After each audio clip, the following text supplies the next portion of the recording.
Is tomorrow's huge wave of strikes justified? 3 years after Brexit, what should happen next?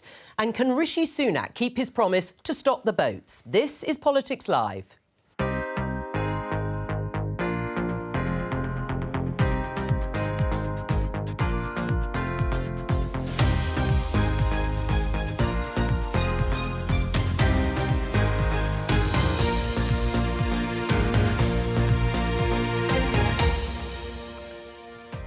Joining me today, Conservative MP Craig McKinley, Labour's Kim Leadbeater, academic and journalist Dalia Gebrial and Camilla Tominey from the Daily Telegraph.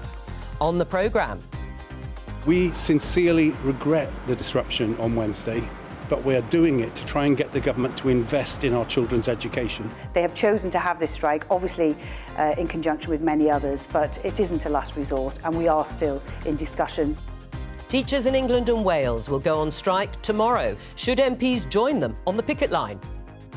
There is no halfway house. When there's a strike on, you're either in support or you're against it. The former Labour leader Jeremy Corbyn will join me on the programme shortly.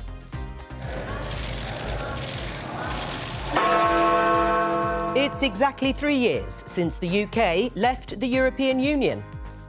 This is not an end, but a beginning.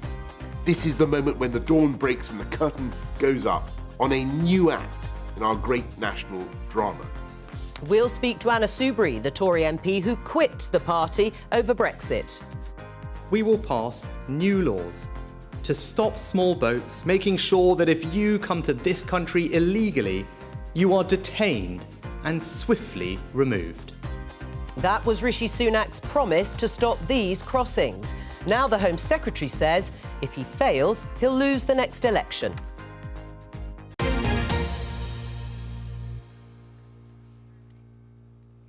Let's start with the International Monetary Fund, which has released its latest economic forecasts overnight. Important financial institution, an organisation with 189 member countries.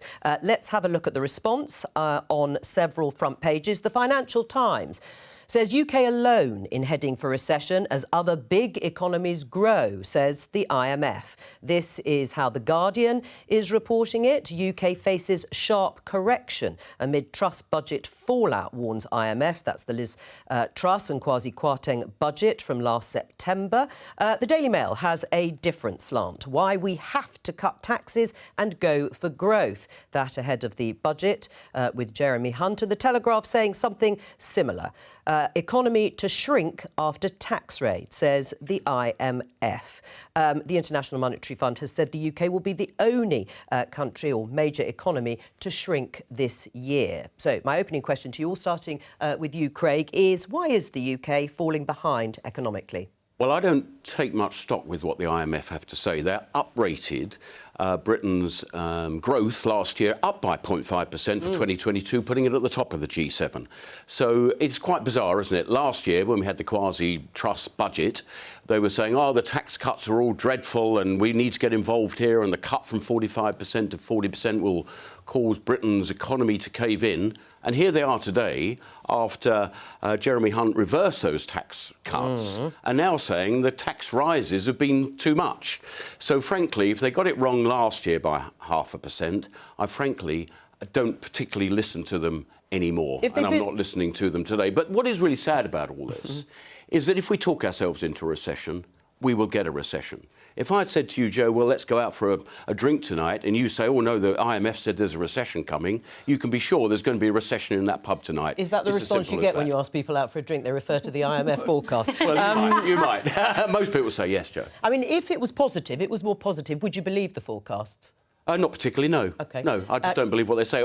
And also, I'm afraid I'll put the OBR in a similar camp as well. OK, that's the Office for Budget Responsibility set up by a Conservative government. Kim, what about you? Why do you think the UK is falling behind, according to the International Monetary Fund, in its forecast? Clearly, there's a lot of factors at play here, but ultimately, when we've had a government that's been in power for 13 years, there has to be some acceptance of some responsibility that they have had their part to play in that. And clearly Craig won't want to listen to the IMF because it's not saying what he wants to hear, and I understand that, but it isn't just the IMF, it's the Office of Budget Responsibility, it's the CBI, it's the FSB. Nobody at the moment has got a good word to say about the economy. And if we look back, certainly at the last 18 months since I've been in Parliament, you know, the government has to take some responsibility for that. The whole Liz Truss quasi-Kwarteng debacle of last year really messed things up, and things were already in a pretty poor state. Although most of it reversed pretty quickly. Well, but it set us back and we've had to go forward again, so it's, you know, 2 steps forward, 3 steps back, whatever you want to do. So it's a mess. And also, if we go pre-pandemic, growth under the decade of the Tory government was only at 1.4%. Under the last Labour government, it was at 2.1%. So there is a long-term issue here as well. It isn't just a short-term issue. You know, there's a lot of work to be done to try and rectify things. And at the moment, the government are so distracted by their own internal problems that they're not taking ownership of this and dealing with it. Jeremy Hunt, the Chancellor, unsurprisingly, is saying, to some extent, he accepts the short-term forecast for next year, but longer-term things are looking better. Why do you think the International Monetary Fund has a pretty gloomy prospect for the UK for next year? Well, I mean, I don't, myself and I think people at home, I don't think they need an IMF report to tell them that something is deeply wrong. You know, inequality has increased by the biggest rates in history over the past year or so. Food prices are up by 16%. 1 in 5 people are eating smaller meals because they can't afford to eat properly. That's not the markers of a developed and, you know, good economy. I think when we're looking at the causes, though, I completely agree with Kim here in that, yes, we can look sort of at the more short-term causes, but for me, 10 years of austerity has left us in a much more vulnerable position when it comes to external shocks. Things like the pandemic, things like the energy crisis. And the Ukraine war. Yeah, the Ukraine war. Having a broken public service system has made us less able to protect ourselves and to protect working class people when those external shocks happen. Dahlia raises the issue of inflation and higher prices. The government would argue, Camilla, that it's focusing all its efforts on trying to reduce inflation. The Telegraph, your paper, saying there should be tax cuts coming along. Do you think that is the answer to the forecast by the IMF? I think the IMF it's blaming some of this on fiscal and monetary policy. We can talk about the Bank of England and 10 years of ultra-low interest rates and where else they were ever going to go up. And we can talk about quantitative easing on one side, but I think the IMF is also identifying concerns that actually Jeremy Hunt's going too far with his tax rises. There's a lot of consternation on the backbenches about this corporation tax rise, shaving 6% more off already fragile profit margins after COVID. And you say about this period of austerity, part of the problem here has been that the COVID period was anti-austerity. It was huge amounts of government funding being given to businesses and others in furlough in order to keep the country afloat. That's left a massive hole in our finances, and there's been the not insignificant matter of a war in Ukraine, which has pushed energy and other prices through the roof. So all of those factors considered, there is a cogent argument. If you don't want tax cuts, fair enough, but there is an argument that the Chancellor could not take forward some of the proposals that he is tabling in March. That's not changing anything. It's not cutting anything. It's just saying we won't go ahead with the corporation tax rise because it's important for Britain to be competitive in what is a difficult economic climate, not just for the UK, but the whole of Europe. Well, indeed, and it is a comparison which the UK, according to the International Monetary Fund, is trailing behind other major economies. Let's have a look at this headline in the Telegraph. Stop migrant boats or face defeat. Suella Braverman tells Tories, that's the Home Secretary, saying that failure to stop the boats could cost the Conservatives the next election. Is she right, Craig? It's a really big issue, there's no doubt about it. I'm a coastal MP in Ramsgate, is one of the main ports that we have, and we have, depending on the tides, we've had boats landing on the beaches. So this is a very big issue. We cannot possibly have 46,000 irregular entries on an annual basis. Thankfully, only January, about 1,000 this year. We've got a lot of dissimilar problems to last week. internally. A lot of problems internally. We have a pull factor in the UK, which I think we can do lots about. You've got delays in the administration period of whether you're going to have a yes at the end of the process or not of about a year. That is internationally very long. I still think we have an underground economy going on, which can be a pull factor. And do you know what one of the biggest ones is, of course? The likelihood of a yes after going through our system is 76%. The EU average is 14%. That's the same 1951 convention. That's the same ECHR type of rules. And yet the EU is coming up with 14% yes. We're 76% yes. So I know there's lots of commentators saying, oh, we need to get out the ECHR. No, I just want to be rather more like the interpretation by judges in Europe as to how they interpret these international accords. I'd be quite comfortable with 14%. It's probably the right figure. Right. I mean, it's taken all these years to try, in the government's various iterations of Tory governments, to stop the boats. Is it really the last chance for the government to get it right? I would imagine so, because I think the electorate's really fed up with it. And also the numbers are so stark, you know, pre-pandemic, a matter of low hundreds and thousands coming in. We're now up to 40,000, more or less, last year. And I think the public looks at it and doesn't quite understand why people from, say, Albania are able to seek asylum when they're coming from a safe country. The Swedes said they wouldn't take anyone from Albania claiming asylum because the country isn't at war. We've now got Albanians saying that they're seeking asylum because they're being chased perhaps by criminal gangs in their own country. Well, on that basis, you could have people in London trying to claim asylum in the US. It doesn't make any sense to the general public to have people coming from Albania claiming asylum when they're coming from a safe country and they're passaging through other safe countries to get here. It's hard to square that political circle with the average voter. It has to be the Albanian issue, has to be the one to solve quickest and easiest. It has to be. Dahlia? Every generation has their scapegoat, don't they? And it seems like the most recent one is Albanians. I think that it's really important to remember here that people don't put themselves and their families into small boats to do a very dangerous crossing for no reason. The reason that we are seeing an increase in small boat crossings is because the government has removed any safe routes for people to enter the country and claim asylum in a way that doesn't require them to take these very unsafe crossings. You know, we've seen examples of this. We've seen this with Ukrainian refugees. Why is it that when Ukrainian refugees, why is it that when we had Ukrainian refugees who were leaving their country, we could understand that people have a right to settle in a place where they might have family, they might be able to speak the language, but we don't see that for other refugees. If Albanians are getting into a boat out of economic desperation, we're not saying we're not empathising with that, but it's not an asylum claim like a Ukrainian family. Can I ask you, what would escaping missiles? We'll let Dahlia pose the question. It's not the same. Can I ask, would you put your entire family and yourself get into a dinghy to cross the channel for fun? I would do it out of economic desperation. But what I'm trying to say, Dahlia, is that not a displacing factor? These are people who are, for whatever reason, if you are doing don't talk over each other. Dahlia, if you're doing it for economic reasons, I have empathy and sympathy with that. But that is not an asylum claim. You can't equate somebody who's getting into a boat, albeit under horrific and dangerous circumstances, to make a better financial life for themselves in the UK with a Ukrainian family that is trying to come here to escape missiles in Curzon. So then why don't you set up safe and legitimate routes for people to arrive and make an asylum claim? Because what the government has done, we have an immigration policy.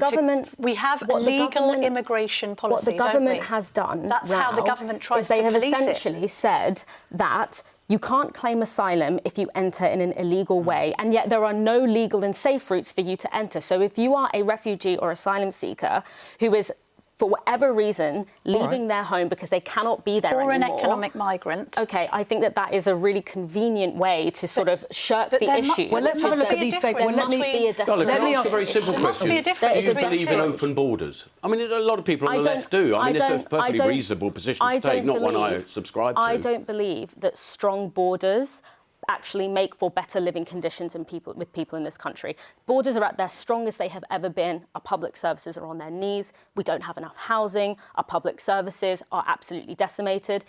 Stronger borders don't create better living conditions for people in this country. But I do believe that there should be safe and accessible routes for refugee and asylum seekers to seek asylum in this country. Well, because we should put the human back into this question. Let me ask Kim then, because you're nodding in agreement with Dahlia's point that there should be more safe and legal routes. There are a few, but they do tend to be for, yes, Ukrainians, Afghans, or again, that has pretty well closed since the evacuation. Would you support Labour creating and setting up all sorts of safe routes, for example, from Iran? I think the debate that's just taken place has just shown this is a hugely contentious issue. It's a highly emotive debate and it's highly emotive issue. What's Labour going to do differently? So, the crux of the problem is the gangs who are putting these people in these small boats and making 180 million at the last count from these small boats crossing. That is what the government should be addressing, and they are failing to address it. And how should they do that? So, our plan is that you would set up a specific elite unit that would deal with this within the National Crime Agency. We would take the £140 million that has been wasted on the failed Rwanda debacle, and we would put that into setting up an elite agency that is going to look at a proper system where we can tackle those gangs that are exploiting vulnerable people. We also need to be looking at speeding up the asylum claim process. It takes weeks, months. We've got people sat in hotels. It's not good for them. It's not good for the communities that they've been put amongst. So that system has to improve. And we have to look at replacing the Dublin Agreement, which looked at safe routes and people being able to stay, but also sending people back if they don't have a legitimate claim to be here. We've got to look at what that looks like, and that's the piece of work that we're doing. And I'm extremely proud of the work that Yvette Cooper, as Shadow Home Secretary, is doing on that. Right. It didn't work that effectively, the Dublin Agreement, even when it was in place for the UK. It wasn't perfect, and that's why we wouldn't replace it as it was, but we need to look at a version of that. But I also agree with what Dahlia's saying. We have to put some humanity back into this conversation, and we have to think about the individuals that are involved in that. Who wants to be pulling bodies out of the water? It's a dreadful situation that it's come to that in 2023. Well, I've been saying for a year the French could stop this because they've all launched from a French beach, plus or minus a few miles from Calais. If they had a mind to do it, they could stop. They do stop, of course, quite a large percentage of the boats. Let's work with the French. Let's work with Europol. All right, we're going to leave it there. We're going to move on. We're going to talk about Brexit. Remember this? Tonight, we are leaving the European Union. For many people, this is an astonishing moment of hope, a moment they thought would never come. And there are many, of course, who feel a sense of anxiety and loss. The most important thing to say tonight is that this is not an end, but a beginning. This is the moment when the dawn breaks and the curtain goes up on a new act in our great national drama.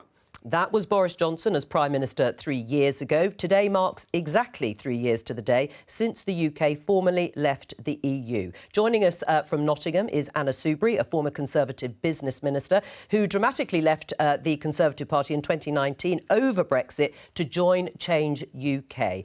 Welcome to you. She now practices as a barrister. 3 years on, Anna, what should happen? What should the UK do now?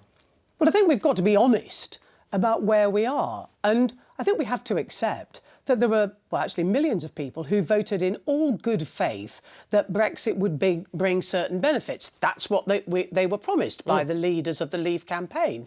And I think we're all struggling to find a single benefit that Brexit has actually brought us. And in fact, the reality of it is, and I heard part of your conversation earlier, and you can't escape the evidence. And let's deal with evidence and facts. The evidence shows that Brexit is actually damaging our economy.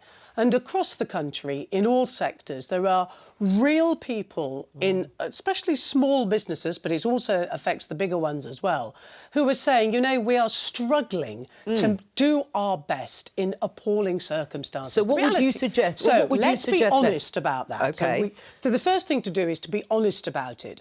And then we need the government to be honest with the British people and saying, look, with the best will in the world, and with the greatest of intentions, this thing isn't working.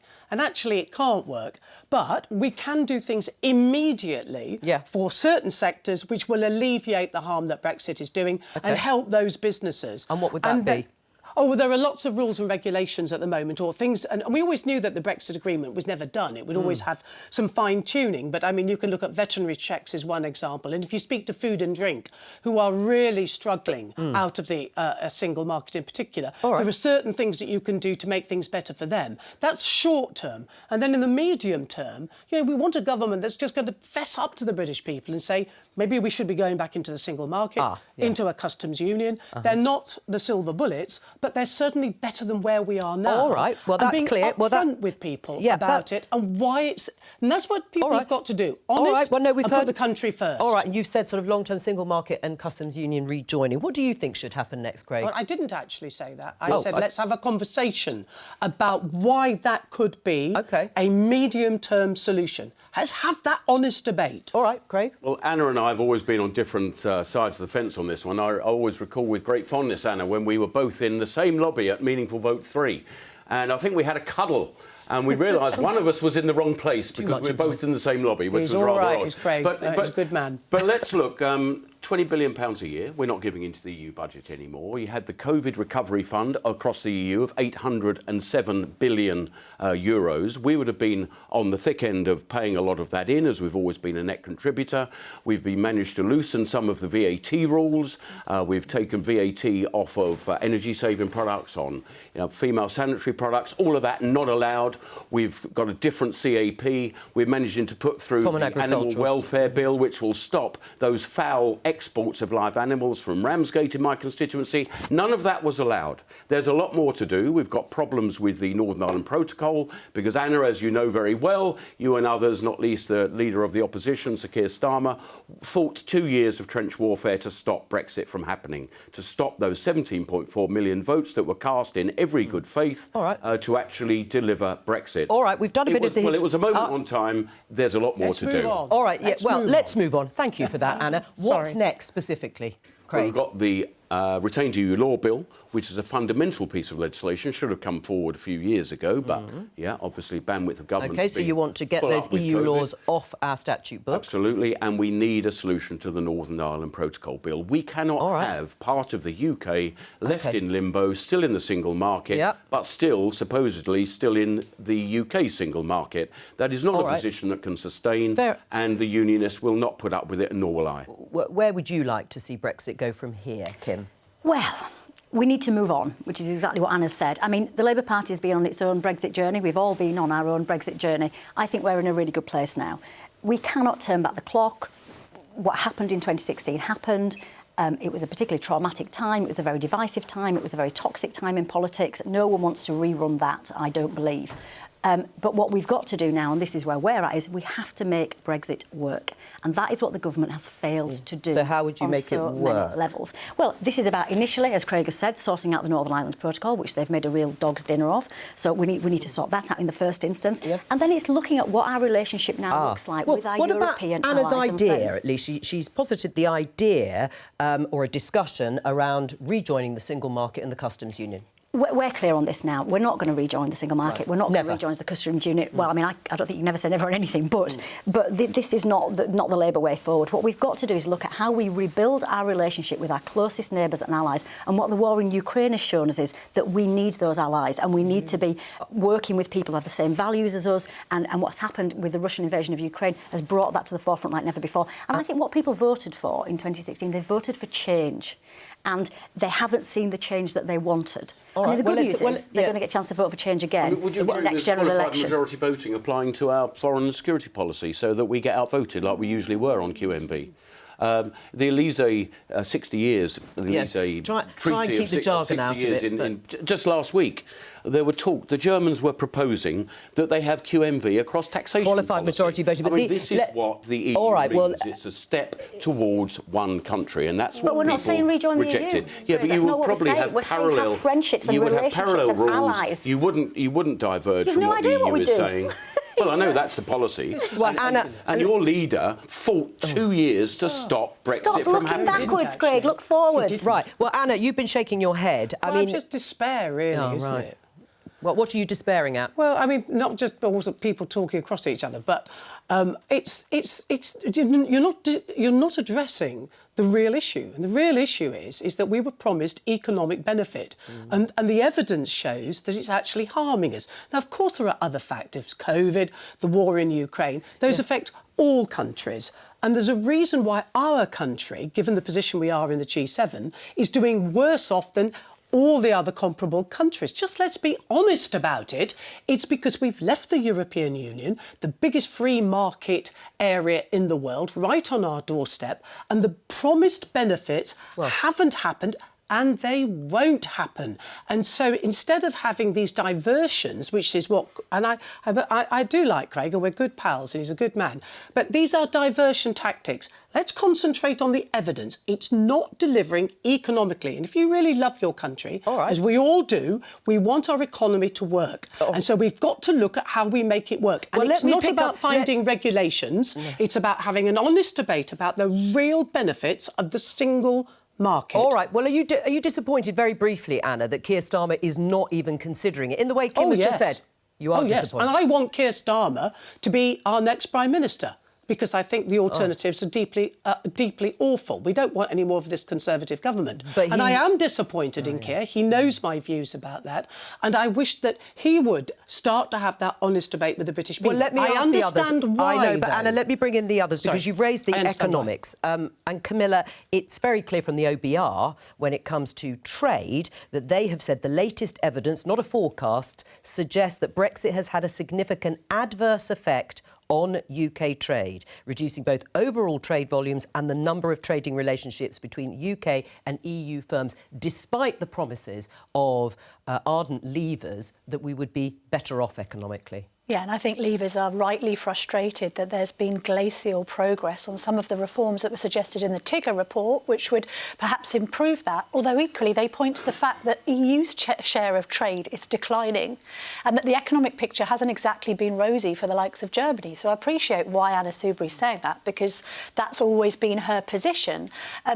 David Lammy gave a speech last week where he talked about the Shadow Foreign Secretary, very close alignment with the EU, and I get your point, Kim, and I think you know that politically you're going to alienate a huge amount of people that have probably switched from red wall to blue wall to back to red wall come 2024, that you can't possibly say re-entering the EU is a good idea.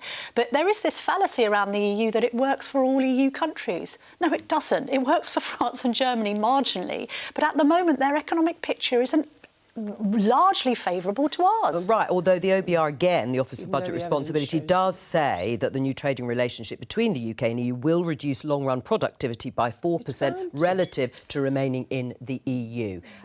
Dahlia, listening to this conversation, Keir Starmer, the Labour leader, has been very clear that actually he doesn't think that going back into the single market would boost economic activity. Well, I think that from this discussion, I think a lot of us have sort of PTSD from the divisive and sort of talking across each other. I think for me, what I find incredibly frustrating is that it felt like a lot of the terms that we left the EU on, and I never believe there should be a second referendum. There's no constitutional democratic case for it. But the fact that so much of this seemed to be about rhetoric, it seemed to be about Boris Johnson constructing some Greek tale of him with himself at the centre, but actually the practicalities, the fine-grained details of how this is going to work was never really explained to us. And when I think about my own sector in higher education, we have taken a massive hit as a result of the loss of funding from the EU for research. Bearing in mind that UK higher education is probably one of the most competitive things that we have globally. And I don't even mind if the funding doesn't come from the EU, but where is it going to come from? And those issues haven't been dealt with, and we left without those things being planned for. Some people did simply vote because they wanted self-governance. They wanted democracy back. It was a dream. No, it's not a dream, because we now do have self-governance. But we haven't. Where is the tangible thing there you can say to people, apart from a warm feeling that says, look, here is a law that we couldn't pass before? And I think what people are realising is that we actually do make our own laws. We've always made our own laws. And, you know, so many millions of people have really been sold an absolute pup. Brexit was based on lies. But weirdly, the Commons has moved on from Anna Soubry because the retained EU law bill has passed through the Commons unamended. I mean, goodness knows what's going to happen to it in the unelected upper chamber when the Lords get their hands on it. But, I mean, that's quite... That seems to suggest a degree of parliamentary consensus that Anna, who is no longer in Parliament, doesn't seem to chime with. Anna, well, I'm going to get Anna to respond. I'm actually in the real world, and all I know is this. Oh, so politicians aren't in the real world, OK. No. You were one once, Anna. Often, yes. Can I just finish? Yes, that is true, actually. You can be absolutely in a Westminster bubble. Not all politicians are like that. I don't actually think Craig for example, is in a Westminster bubble. I think he is somebody who does live in more of the real world. All I know is that the majority, just about, of my friends, and they're not involved in politics, voted for Brexit.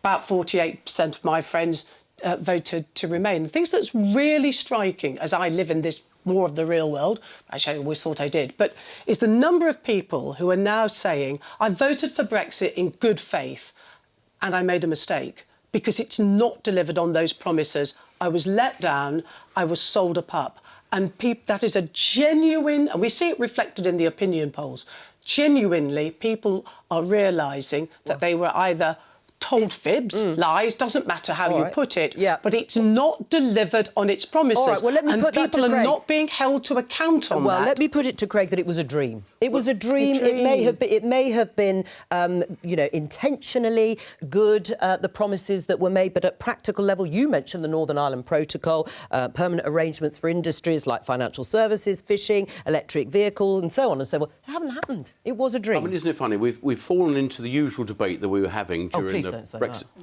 but during the Brexit arguments, and that is that it's all about trade. It's not all about trade. It's very little about trade. This is about independence, self-governance, what most nations in the world have been striving for and go through hell and back to achieve. We've achieved that. We have the right to have free trade deals around the world. There is no way at all we would be discussing with CPTPP, the Trans-Pacific Partnership, if we were part of the EU. Would we have a chance of an Indian free trade deal, a part of the EU? Probably not. Would we have a deep Australian and New Zealand trade deal if we're part of the EU? No, we wouldn't, because we now have the right to do these things. Do you know what's most important? I want my electors to either get rid of me or retain me, knowing that I now have their power in my hand in that place to do things, not to be told by Brussels, sorry, you've been outvoted on QMV. Do you know there's been 7,400 new rules and laws come out of Brussels since we left? Some of them might be good. Some of them might be good. Well, they might be great. Exactly. Well, we can hate them if we want to. Copy them. Yeah, all right, Anna, you come back. Can I just say something? I was a government minister, notably in health and business, and because in the 2010 manifesto we had promised to reduce regulation and we set really tough targets, and as politicians and the civil service we worked in the most extraordinary way looking for regulations to get rid of to bring economic benefits. The harsh, cold reality of it is, when you look and do those deep dives, the reality is there are hardly any regulations that we would get rid of. And that's why this government, since 2016, has struggled to find any of those regulations to get rid of, and we still haven't seen those benefits. That's the reality. All right. Just let's be honest about it. All right. Well, Kim, you heard Anna say she's disappointed in Keir Starmer and the Labour Party not looking at the idea of rejoining the single market. What's your response? Try and persuade Anna that it's not worthwhile. So, first of all, I'll go on the record saying I am not living in the Westminster bubble. I spend most of my time in Yorkshire. You don't either. Thank you, Anna. You don't either, darling. And listen to what's going on in the real world with real people. And I think what they've seen since the whole Get Brexit Done strapline was that nothing's changed for the positive in their lives. So that's what matters to me, is what is going on with my constituents. And they haven't seen any positive impacts of Brexit, whether that's, as you say, Anna, small businesses or whether, you know, anything else for that matter. So that's the reality on the ground. But equally, you cannot judge people for how they voted in the Brexit referendum. They voted on the information that they had available to them. I remember sitting down and speaking to my sister about it and saying, OK, what's the score? Because I was just a normal person then in the real world. And she talked about businesses, she talked about the economy. There isn't, and the fears that she had around that. And there isn't one economist who is now saying Brexit has gone well. We're going to have to end this in a moment. Camilla? Just a quick one on the brigrets, because I agree with Anna that there are some leavers who are having brigrets, but that's not the same as suddenly becoming a rejoiner. No. Most Remainers will say, well, I think most people we need to go back in and then be a part of Schengen and then be a part of yet more You don't listen to contributions. You make stuff up, and you should be held to account for the fibs you've told to people about the benefits of Brexit. I just said no, Anna, because there is some I never said rejoin. Who said rejoin? But you were talking about you were talking about going back into the single market and the customs union. And I said let's have an honest conversation about it. And I'm having an honest conversation by saying that just because some people express regrets because they're frustrated with the government and its glacial speed at which it has instigated some of the so-called Brexit benefits, economists. When you actually poll them, and Matt Goodwin, Professor of Politics at the University of Kent, has done a lot of work on this, people who have regrets, who are then asked, would you like to rejoin the single market and the customs union, say, no, we don't. And on that, we've had a proper debate about what the single market is what the and the benefits of it. And the benefits of it. Everyone have an honest debate. I'm not going to let it become the good honest. Anna Soubry, thank you very much for joining us today for this, hopefully, honest debate. We're going to talk about strikes. This headline in The Guardian: teachers strike in England and Wales to go ahead after talks fail. Now, tomorrow is going to see the biggest industrial action in over a decade, as hundreds of thousands of workers, including teachers, university staff, train drivers, civil servants, plan to walk out. Let's talk to the former Labour leader and independent MP Jeremy Corbyn, who held a rally last night in support of the striking workers. We started the beginning of the programme, feels like a long time ago, Jeremy Corbyn, with a clip of you saying there's no halfway house. When there's a strike on, you're either in support or against it. Are you saying all the strikes that I've mentioned are justified? They're all a result of proper balloting procedures within the unions. They're all as a result of very long negotiations that have finally broken down with the employers and with the government. And so those workers have decided, albeit reluctantly, they have to take strike action in order to win something decent in terms of pay and of conditions. And so I do think all of those strikes are justified, and I indeed will be joining teachers in my constituency tomorrow morning who are taking strike action because they've had enough. Yeah, OK. Well, Labour's position, as you know, is different. On Sunday, the Shadow Frontbencher Shadow Education Secretary Bridget Phillipson said that she did understand to some extent why people were going on strike, but she wasn't going to join the strike. She wants to be the next Education Secretary and sit round a table and reach a settlement. What's wrong with that approach? Well, I think we have to say quite clearly the teachers have a very strong case. They are grossly overworked and they have lost a lot in pay, and many young teachers are leaving the profession. I think we should be there with them. And you know what, when you go to a picket line or a demonstration of teachers or ambulance workers or any other group, you actually learn a lot. You learn a lot about their lives and their working conditions and the stress that they go through.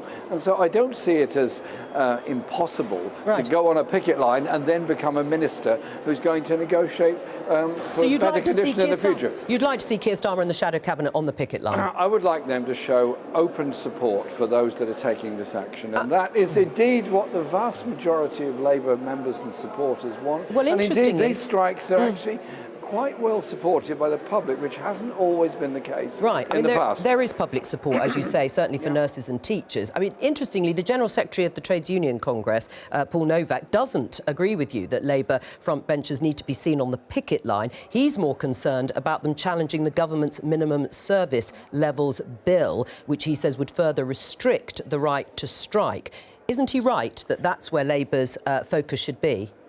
Well, I don't think it's impossible to do both, actually, because last night we all voted against this services bill. It was an appalling piece of legislation which I hope gets cut apart in the House of Lords, but it is, of course, against the provisions of the ILO Convention, the International Labour Organization Convention as well. So you can oppose that and support the industrial action that's being taken.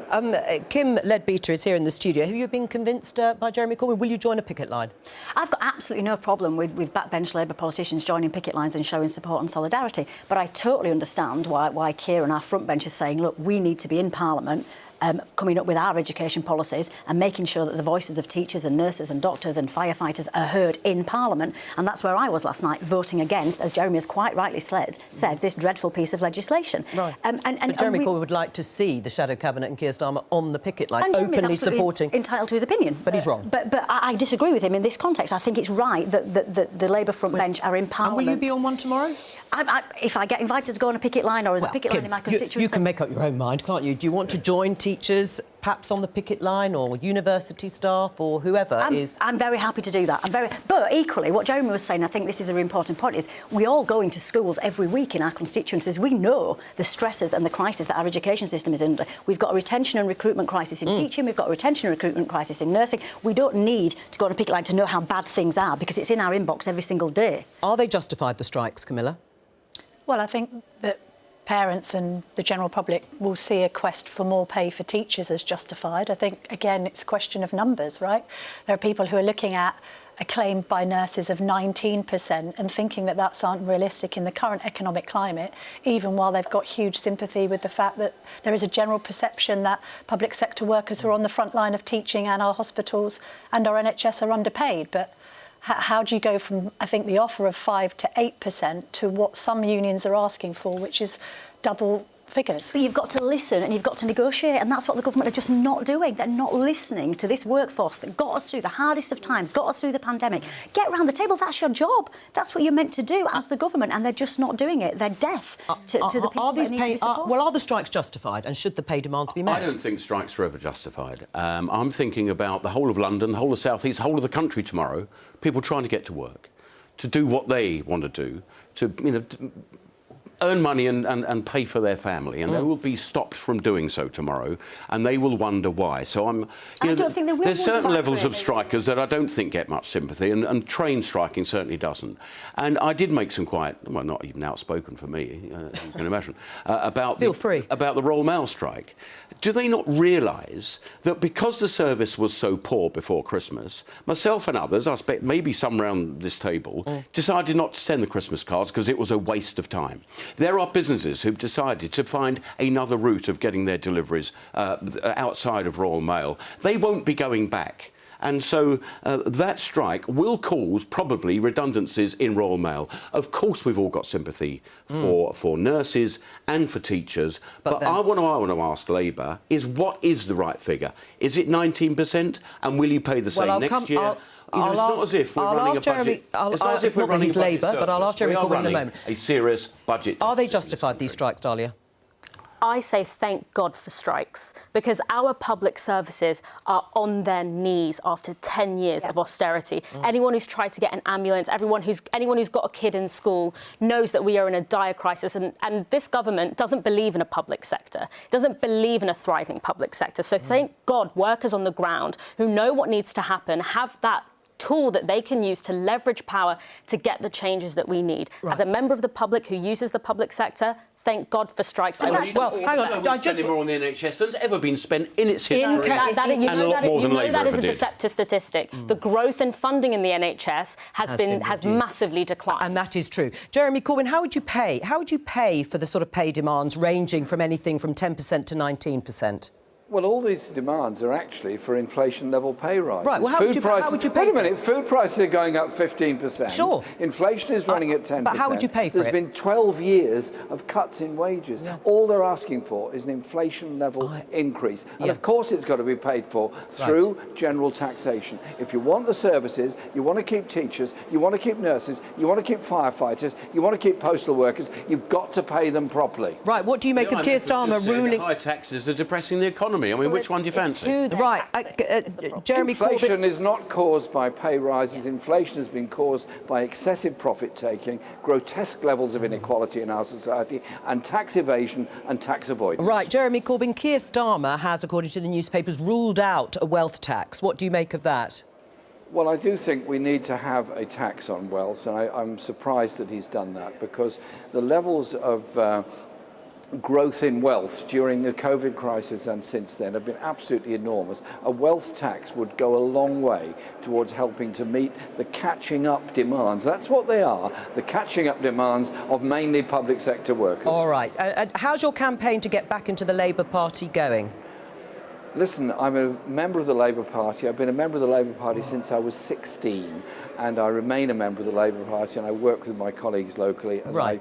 I do think that that should be recognised. Right, so Keir Starmer says there's no way back for you, paraphrasing, but he pretty well says the door has closed on you coming back as a Labour MP. Will you stand as an independent in the next general election in Islington North? I think the Labour Party should reflect on this, and that I have been elected as a Labour Member of Parliament. I serve my constituents as a Labour Member of Parliament, and I think I should be returned to the Parliamentary Labour Party. I serve the people of Islington North, but I'm not answering any more hypothetical questions. OK, well, on that clear note, thank you very much. From all of us, goodbye.